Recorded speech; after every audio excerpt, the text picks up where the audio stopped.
If you are ready, Charles, we can start. All right, all right. Let us begin. Then let me introduce you. Thank Well, you. dear colleagues, well, it's my honor and privilege, really, to introduce Dr. Charles Stanish. And Charles is the top, or at least one of a handful of top specialists in archaeology of the Andean region. Well, Dr. Stanish's research, focuses on the roles that trade, war, ritual, and labor organization played in the development of human cooperation and complex society in that area, from the rise of social complexity and up to the Inca Empire and the advent of the Europeans. Well, Charles is now executive director of the Institute for the Advanced Study of Culture and the Environment at the University of South Florida. He also served as director of the Hudson Institute of Archaeology of the University of California, Los Angeles, and he is was curator and chair of the anthropology department of the Chicago Field Museum. So, well, I am really happy to introduce Charles, and I'm sure we are all happy that Charles has agreed to to give his talk to us. So, Charles, you are welcome. Well, thank you. Thank you very much, Dimitri. It's very kind of you. And thank you all for coming here at 6 o'clock in the evening when you should be out having dinner, I guess. So thank you very much. As Dimitri said, I work in the Andes. I look at the evolution of human cooperation, social evolution. And in the last 10 years or so, I have become much more focused on ritual and its role in the development of complex societies. And so all of us here know this, why after 100,000 years of being very successful hunter-gatherer foragers, why did people toward the beginning of the Holocene settle down, create villages, and adopt all those characteristics, both good and bad, of what we know as civilization? We were hunter-gatherer foragers for 99% of our history. And what I have argued is that art, architecture, and theater are essential in creating cooperation. What I argue in this book right here, a book that came out a couple of years ago, is that prior to the development of state-level societies, most chiefly societies or complex non-state societies were not permeated by coercion. In state societies, you get classes, and people can force others to do what is against somebody else's self-interest for somebody else, for another elite. But prior to that, in order to have complex social relationships, you have to get people to cooperate. And if we use theory from evolutionary game theory and behavioral economics, we come up with a different way to understand the origins of complexity in the archaeological record. We have the Upper Paleolithic, of course, the creative explosion has been called. Cooperation is central to this creative explosion going up into the end of the Paleolithic. How were people able to cooperate over sufficiently long periods of time? And this is cooperation among non-kin, people who aren't related. That's very important because we can explain cooperation between kin, but how do we get people to cooperate who are not related? And monumental architecture seems to be the absolutely essential component to creating the conditions under which people can cooperate with non-kin over the long period of time. And you're archaeologists, so you all know this. This is Göbekli Tepe, one of the most spectacular archaeological sites in the world. 11,000 years ago, hunter-gatherers, these were not farmers, these are hunter-gatherers, building these elaborate monuments. But you see the same process in the Americas. In North America, you see we have Poverty Point, we have Watson Break up here, which is 1,000 years earlier than Poverty Point. All of these, Cahokia, with one exception, all of these are created by hunter-gatherers. In Peru at 5,500 years ago, more or less, we see the emergence of the great civilization of Caral. These are actually natural hills that have been sculpted to look like pyramids, but these are quite spectacular. These are largely foragers, hunter-gatherers, and some incipient agriculture. The domestication process in Peru in the Andes was somewhat different than in the old world. So as I say, what's wrong with these pictures? What's wrong is, is that these are individual sites, one building. But what's really going on is this is a LiDAR all through near Stonehenge, and all these structures we know were in contemporary with Stonehenge. So it's not an individual site, it's a landscape. It's a giant landscape. These were barely Neolithic folks building these elaborate monuments. There is no evidence of coercion, but they were coming together and creating these. So let's take a look in Peru and see how this process develops at a more granular level. Well, Peru is beautiful. I don't know how many of you have been there, but this is a typical of the coast of Peru, several thousand kilometers up and down. These are the famous guano islands right here. Wars were fought over this in the 1870s. You come slightly inland and you get the big sand dunes and the mountains over here. It goes up really, really quickly. You're at sea level down here, and you are at 2,500 to 3,500 meters above sea level within 60 or 70 kilometers. It's absolutely gorgeous. The terracing provides abundant opportunity for all sorts of agricultural resources. Here is a lowland valley, western slopes coming through. We have copper deposits over here, and we have this water cutting through the desert. You have the high plains or the altiplano, vast grasslands, beautiful llama and alpaca trains. These are some of the richest societies prior to the colonial period. Our friends, when the llama, this is a llama, when their ears go back, you better run, because they're gonna spit at you. And I always say, this guy's chewing a toothpick. He's really tough. Lake Titicaca at 4,000 meters above sea level to 3,800 meters. It's absolutely incredible. Here you see the mountains of Bolivia in the background, reach 5,000 meters. In the very highest area, you have these mountain passes that I've actually surveyed in this area, this particular site, and we have occupations going back to like 5,000 BC, 7,000 years ago, and these were the high plains that connected the tropical forest area in the Amazonian drainage to the Andes. The Amazonian drainage is always absolutely essential to understand Peru. And of course, you can't have a talk about Peru without Machu Picchu. Here's Machu Picchu. It's at 7,000 feet, I apologize, about 2,600 meters above sea level in the forested regions. So today I want to talk about two case studies, one in the Casma Valley up here, and the second in the Chincha Valley. I have not worked in Casma except sporadically, but I have worked intensively in Chincha. And I spent 30 years in the Lake Titicaca Basin, but now in the last 7 years, I've been down here. And we're going to look at these two case studies. So here's the Casma Valley. It's in the north coast.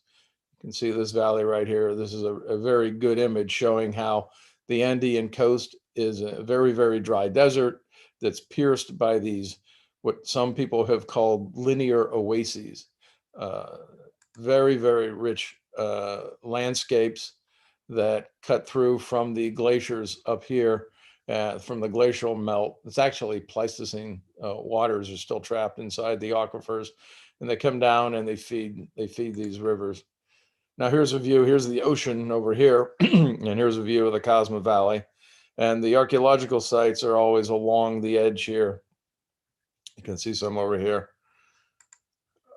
So what we have in Casma is possibly the earliest large monument in the Americas about 5,500 years ago, 3,400 BCE. And you can see here the outline of this.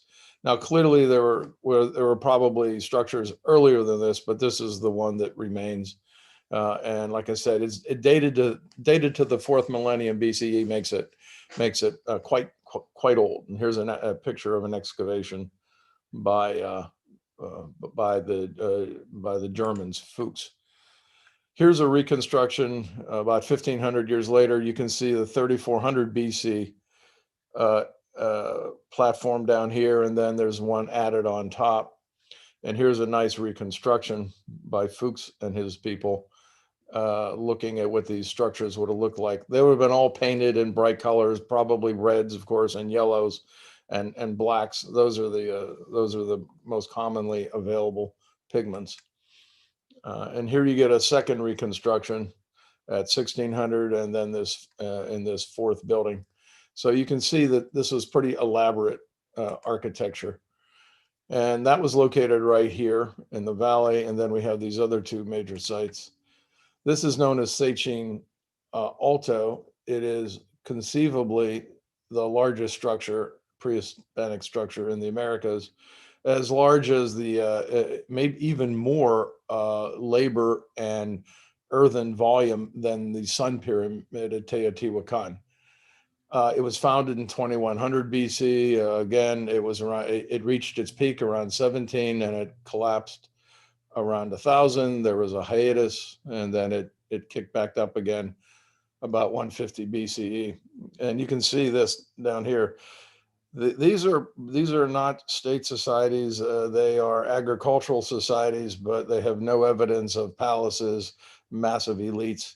It's an enigma for the ethnographic analogy, but we'll talk about that in a second. But you can see how large this is, 300 meters, goodness sakes, just right here. And then you have this long thing. And I would also add that this will be relevant. This is oriented to the rising sun of the solstice. And solstice marking seems to have been a major way to mark calendars. It wasn't anything like, there's no new agey thing about people were calculating this and that and the other. No, it was just basically marking the landscape to time these important events. Now, around 2100 BC, peaking around 1700 BC, you have the site of Cerro Sechin. And it has these elaborate friezes right here, right in front, that shows very clear militaristic themes.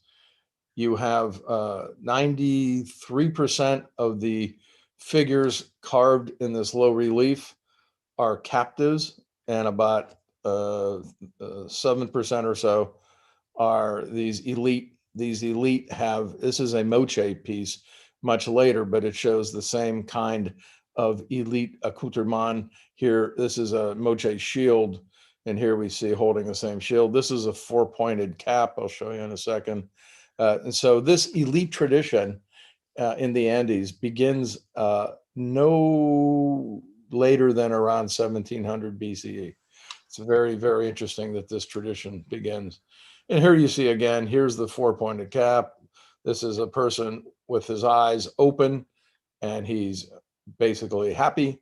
And these people with their eyes closed and blood coming out of their mouth are unhappy. These are trophy heads or captives, and people soon to be captives.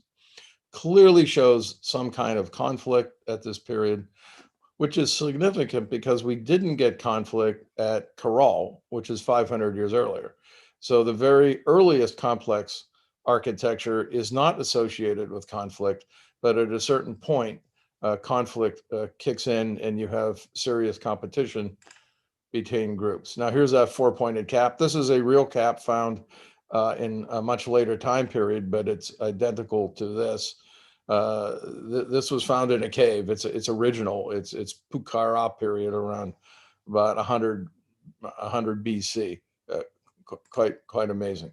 So around 1700 BEC, we have the distribution of these settlements all around the region. Notice they're fairly equidistantly spaced. So they're doing a classic Neolithic pattern of optimization of land. And they're also optimizing fishing resources. But it's almost certainly one group centered around what I said was a Sechin Alto. Now, this polity, let me go back. This polity collapsed around 1000 BCE. Then you get the emergence of this new phenomenon called Chanquillo. This is around 450 BCE. Now, Chanquillo is a fortress. It's been called a temple fortress. You can call it whatever you want, but clearly was designed to protect people. And I myself have walked around the sides here, and you can find numerous throwing stones or bolas, and they are pretty much at the distance that someone could use a bola whip and throw it. So very clearly, this was designed for defensive purposes. And Chanquillo is located here, this big fortress. Now, here's a site called Las Aldas that we're going to focus in on right now. So I'm sorry, here's Chanquillo, and we'll talk about Las Aldas in a second. So here's the fortress, and here's your fortress here, and then it has this incredibly curious set of towers, 13 towers over here that you can see from the fortress. You can also witness from down below. Now, this is really fascinating. My colleagues, Ivan Gersi and Ruggles, determined that this is a solar calendar. It's marking the solstice. This is marking the equinox, the spring equinox in Peru, September 22nd. But what you have is each one of these, this is one entire half year from solstice to solstice, and it's clearly marking time. And so what we're seeing now is the emergence of this ritualized landscape, not just individual sites, but a ritualized landscape. And here you see the summer, their winter solstice, which is in June. And here you see their summer solstice, which is in December. And it marks it almost perfectly well. There's very little doubt. Now, if you look at the fort, here's the fort. And here you see right here is the towers. What we have is we found viewing platforms, and essentially what they're doing is they're creating this giant landscape, and where people are coming and they're engaged in barter and marketing and many social activities, and these are all being supported by this political entity. Now, here's the fort, and here is the viewing platform area.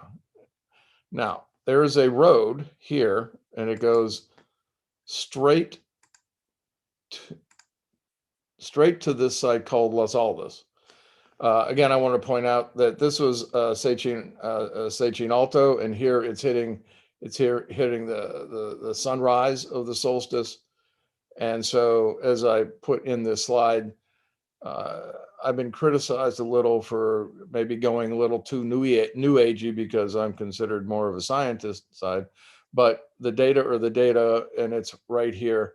So what you can see is they're not precise timepieces. They're simply marking. They're marking time. They're marking festivals, and they're allowing people to organize their social and political life. And the good thing about the solstice is no matter where you are in the entire coast of Peru, or anywhere in Peru for that matter, the solstice angle is always around 294 degrees. Now, this is Easter Island. It's working there too. The solstice comes right down on these heads, but that's another lecture.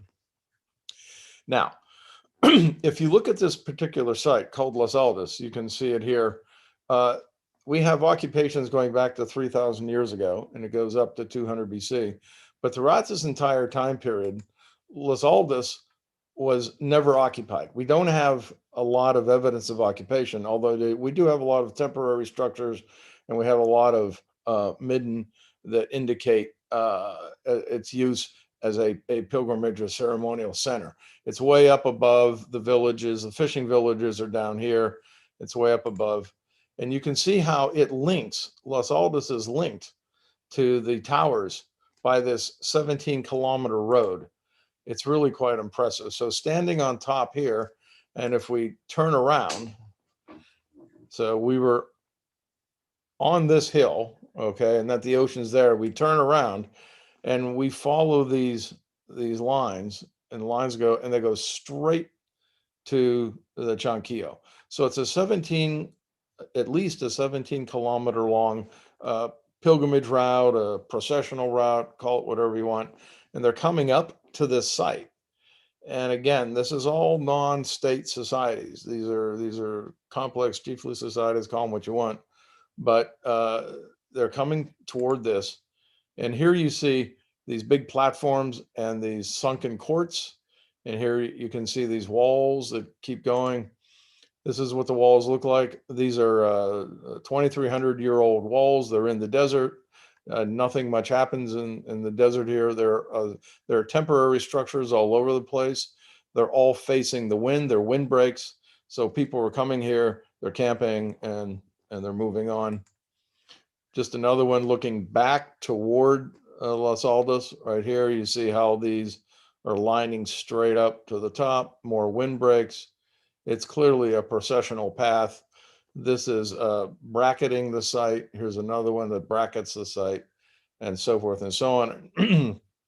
And here are more of these windbreaks that you can see here. Excuse me.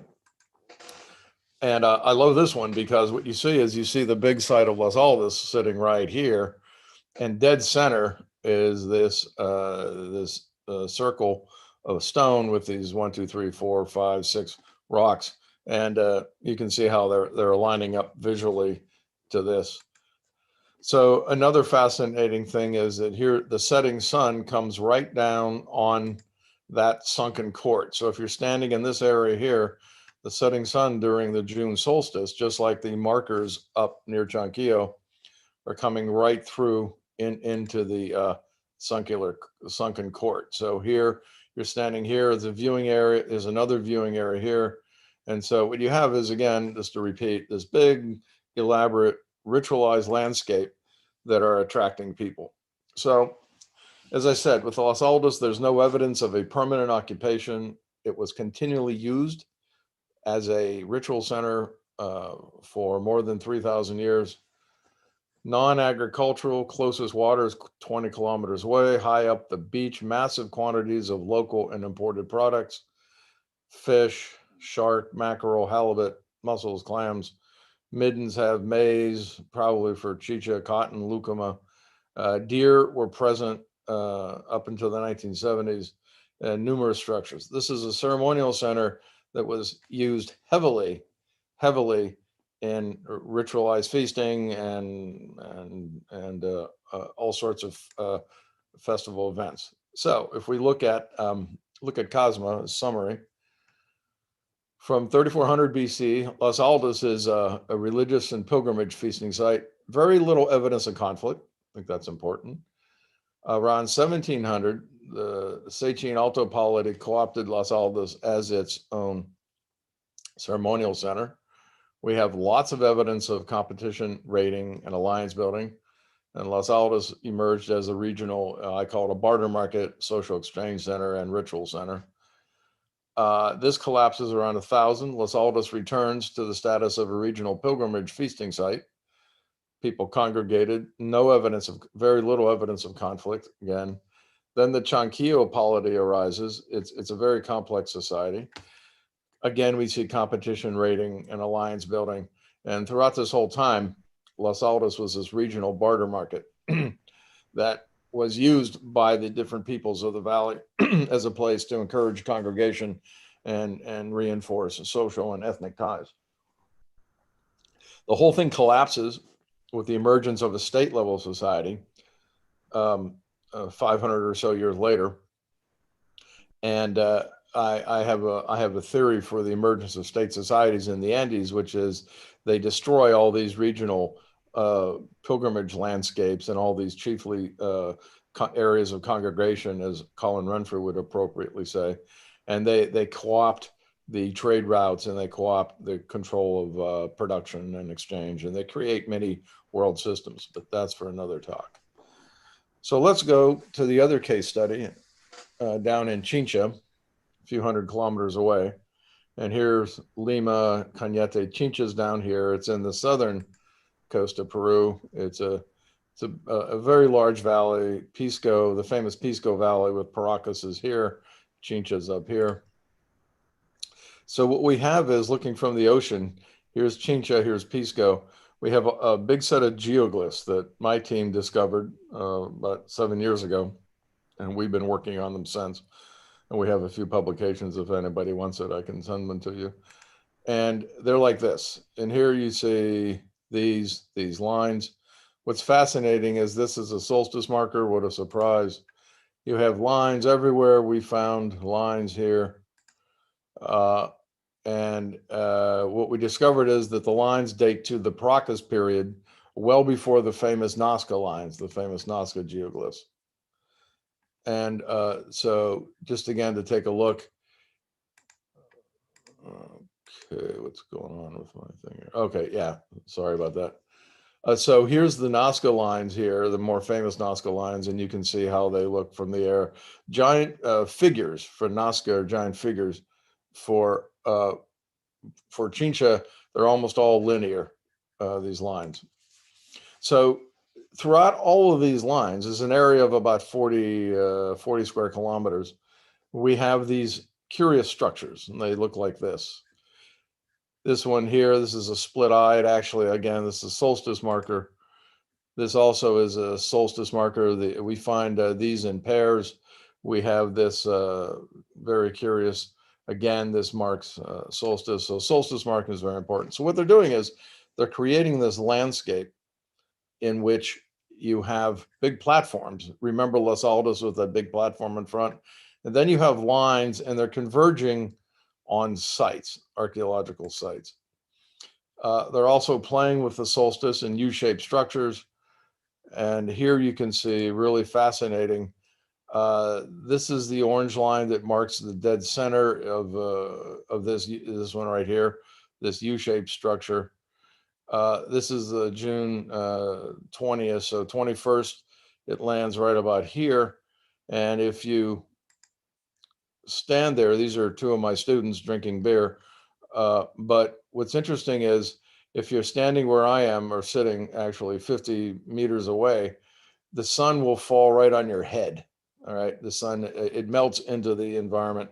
And so you can imagine dozens of people up here, and then the setting sun over maybe 2-week period will fall on their heads, creating this very, very fascinating theatrics.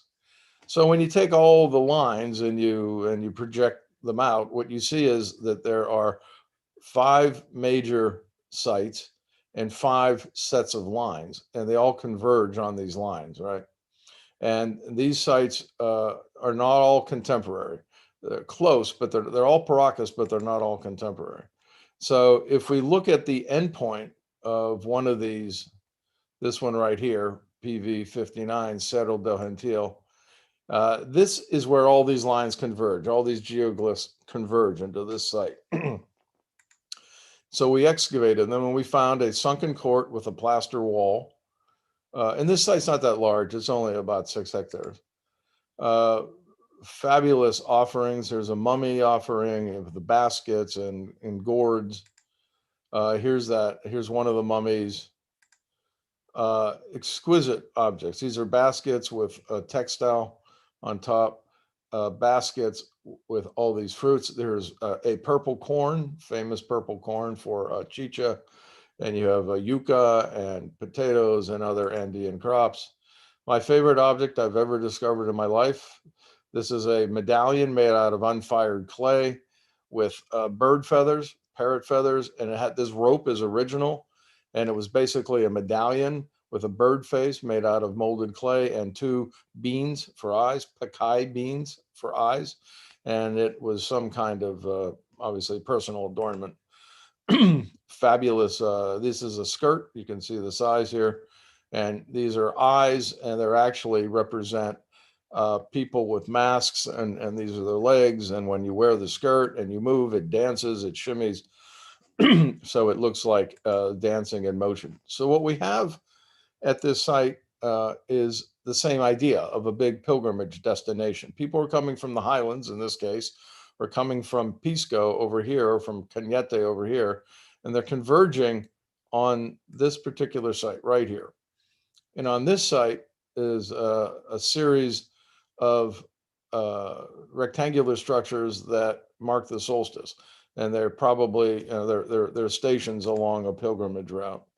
And here again, you see how the angles of this box. It's a box always with 4 compartments or 5 walls, and it hits the solstice perfectly.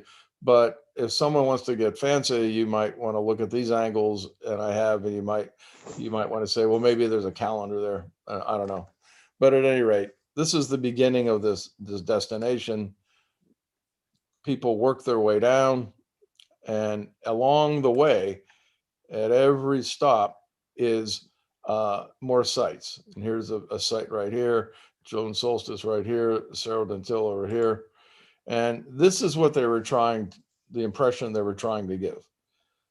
What they're trying to do is every 50 meters or so, there was another kind of ritual. And so there's some kind of ritual, and there would be like a platform, there would be some kind of offering, and ultimately it would lead you more and more and more to the major site.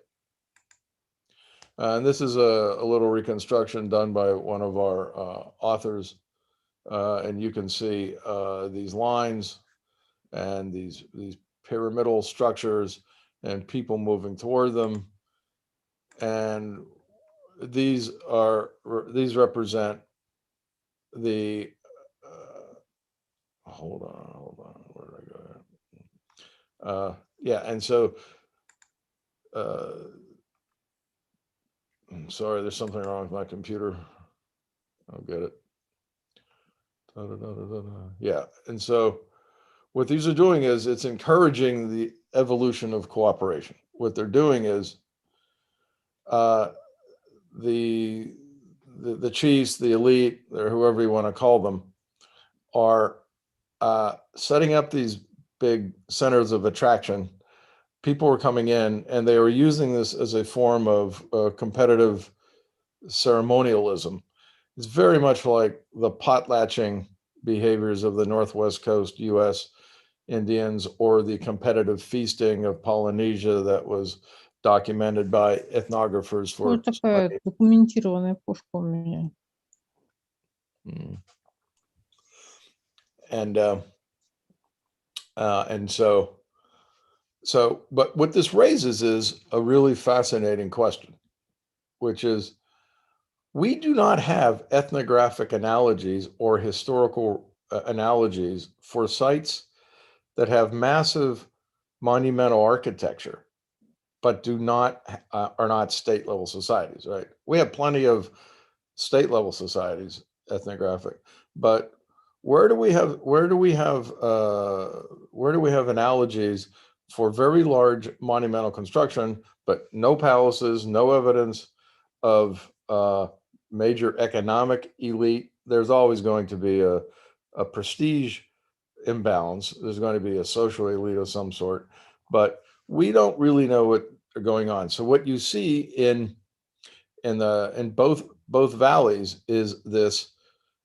You see this transformation, fluctuation between very egalitarian societies that are engaged in collective action, policies that are keeping people working together, and they're using redistribution, reciprocity, punishment, and to keep the group working. And then this creates the condition for state emergence. This creates the condition for a political elite to emerge, co-opt it, and have some kind of coercive power. But what we see, as all of you know, because you're archaeologists, you know that throughout the world, this only happened only a handful of times.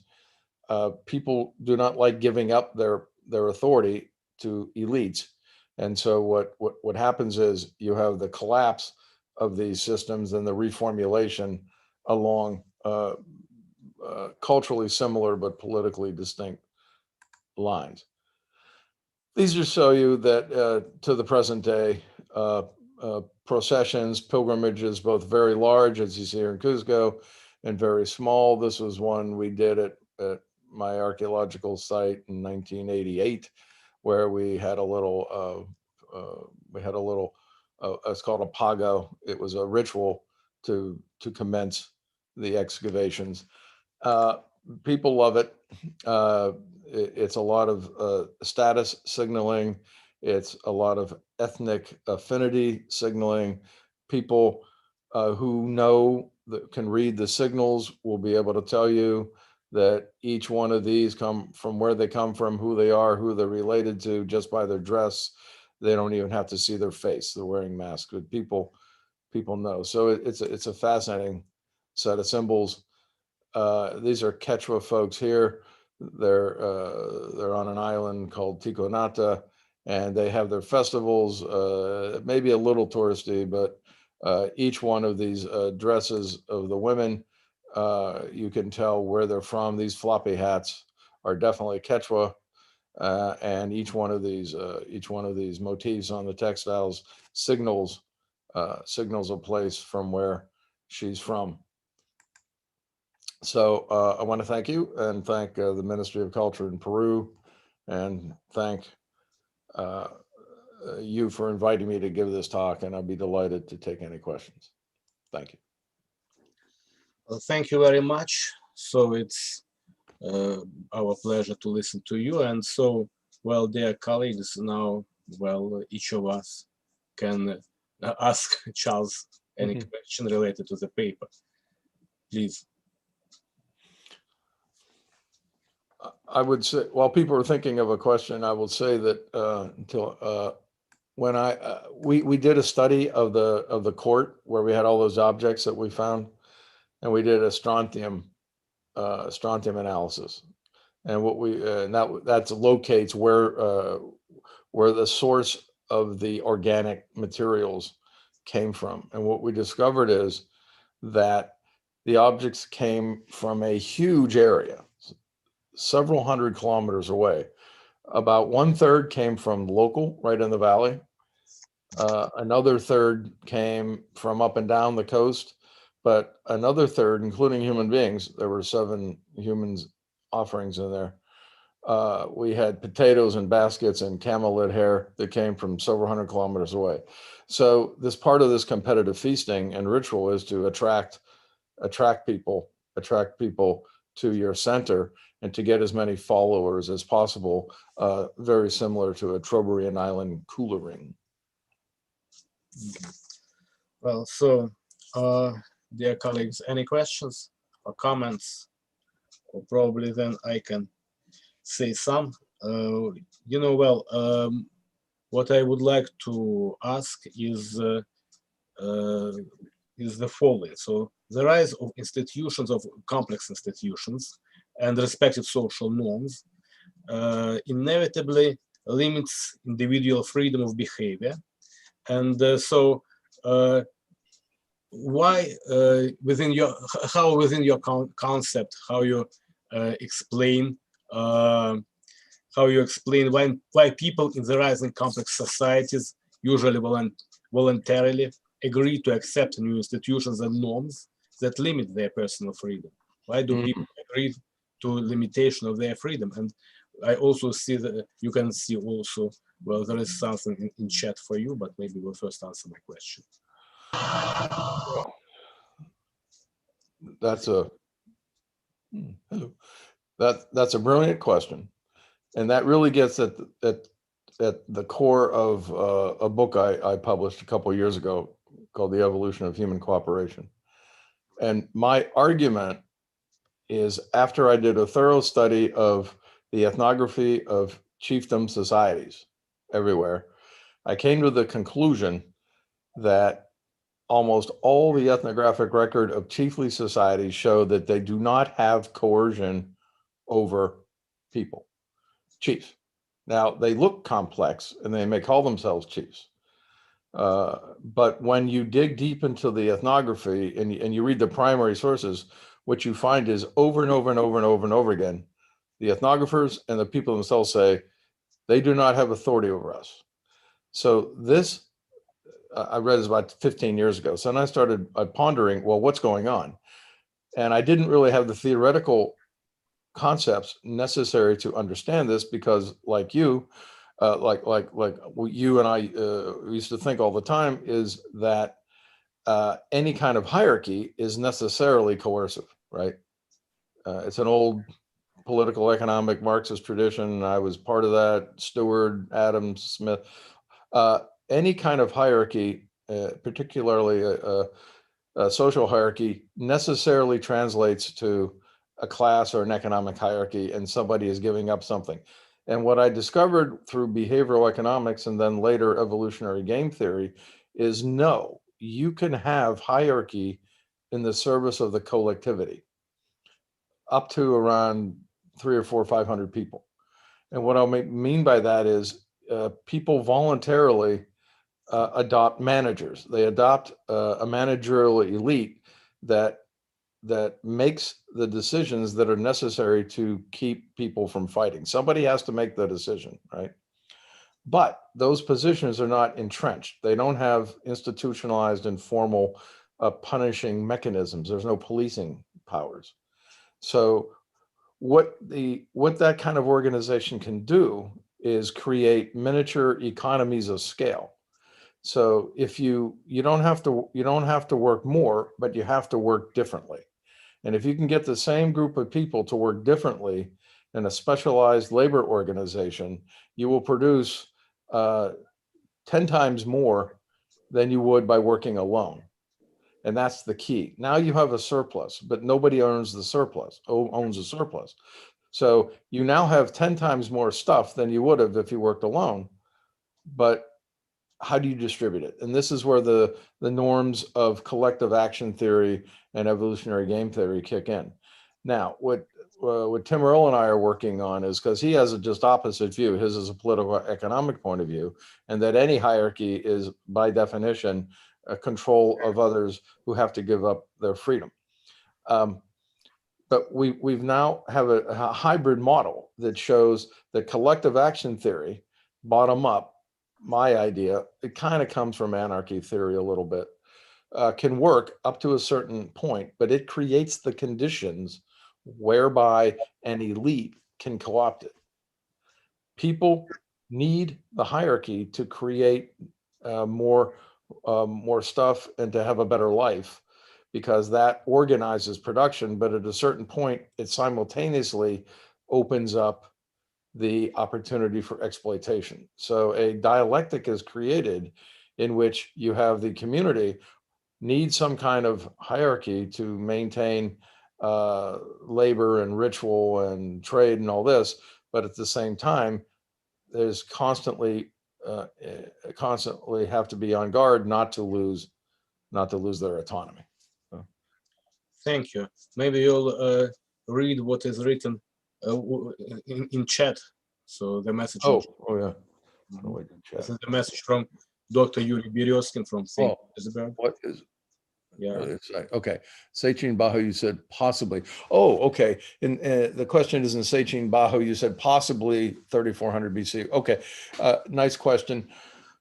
3400 BC in Peru that's an early site. That's a very early site with that level of corporate architecture. So I say possibly in that we could very well find something earlier. But at the present time, right now, the earliest carbon dates that we have securely date the lowest level of Sechin Bajo in the middle of the 4th millennium BCE. But we could very easily dig another section of the site, or we could dig underneath Sechin Alto and find something bigger. But my gut feeling is there should be something around 4,000.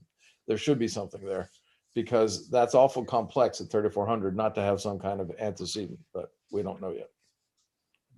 Thank you. Thank you, Yuri. But it's only site with such an early dating, as I understand. It's early, yeah. And the trouble is most of Casma has covered up what were possibly earliest sites. But yeah, at 3,400, that's what we have. And which site is the next? Aspero or some? Oh yeah, then they come in as a cluster. Corral and Supe is an interesting question because they have dates that go back to like 3,600. But the problem is they're using the people at that time when they built it were using archaic middens to pack their floors because a midden, and we have the same problem in Lake Titicaca Basin. A midden is organic rich, it packs, and if you wet it, it becomes almost like concrete. And so they were going into sites that were, say, dating to 3,800 BCE, and they're picking them up, and they're packing this in a site that they're building at 3,000 BCE. And so the archaeologist comes in, and you think, oh, I got a date at 38. It must be 38. So what I insist on now are only seeds from floor contexts that are securely sealed and not a fill episode. And when you go to that, what we find in Corral is they're coming in around 2,600 BCE, and Corral itself is peaking at around 22. Thank you. Thank you. Yes, okay. So who would like to ask a question? Marina, I saw you wanted to say something. Yes, please. Please. Yes, I would like to. My question is about the primary forces which stimulates the development of transformation from hunter-gatherers to this agricultural society and then agricultural state society. So how would you specify the major reasons and the major forces, primary forces for this transformation? No, that's a wonderful question. No, thank you so much. I spent my whole life trying to figure that out. And I always used to be a population pressure person. I said, must be population pressure. I don't believe that anymore. I also used to believe that people hated hierarchy and they hated complexity, and people really wanted to live the noble savage life. I don't believe that anymore. I've now become an Aristotelian, and I believe that people like to be in cities. They like to be in urban areas. People are gregarious individuals. So after all these years, I'm an old guy now, but all these years, I've now come to the conclusion that it's not population pressure that forces people to aggregate. It's population density that allows people to aggregate. And there has to be a minimum population density to get people, have enough people to cooperate, to aggregate in an area and to be successful. And so in my book, I show some inflection points in the archaeological record. And what I found is the first evidence of complexity as measured by monumental architecture always comes just a little bit after, a century or so after a spike in population, not before, it's after. And that's because then once that's established, it just goes way up. And so if you look at game theory, and if you assume that people want to be together, the trick is, how do you overcome the fissioning, people leaving, people getting angry, people splitting? How do you overcome that? Well, and from a big picture point of view, and I have not written this article yet, but at one level, by about 8,000 years ago, the world filled up. There really wasn't a lot of places for people to migrate anymore. And in my book, I say, once you take fissioning off the table, right? Once it's more expensive to split from your village and go to someone else's area, which you could do up to 8,000 years ago to the Holocene, 10,000. Once that's off the table, once the cost of fissioning is greater than the cost of cooperating, cooperation just shoots up. Well, I'm so glad you're shaking your head. That makes me feel good. I'm flipping everything around these days. And I also don't believe that human beings are Malthusian creatures. We are not. I have a chapter, I'm working on a book. It's about a 35-page chapter. And I go through that human beings control their populations and they control them very effectively. We're not animals. We're not like bunny rabbits that just rapidly, we control it, and we control it through what are euphemistically called postnatal methods, also infanticide, right? And so I have all these examples of all these islands that went, Tikopia is one example, little tiny island, stable population for 800 years, stable. Europeans come in, they prohibit infanticide, population goes crazy, right?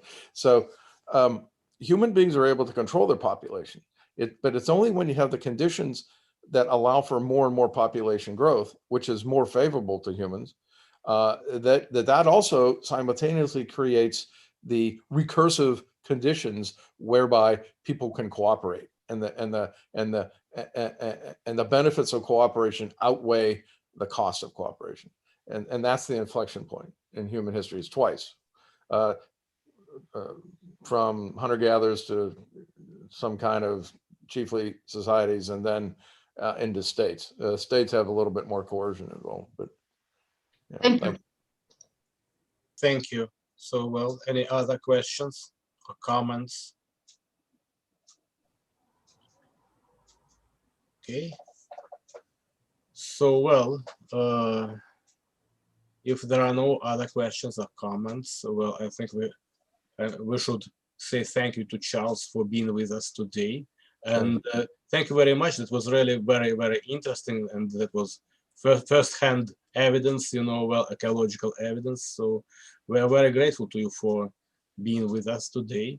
And I hope we will keep in touch. And thank you very much once again. Well, people write great talk. So. Oh, that's very kind. Thank you. Oh, that's so sweet. Useful Well, to you're all everyone wonderful. of us. Yes, it was very, very useful, very helpful, and thank you very much once again, and have a good day. Thank you. Thank We will see you in Florida, my friend. I hope so. I hope so. Thank you. Bye. Bye. Okay, now, Bye. bye. Bye.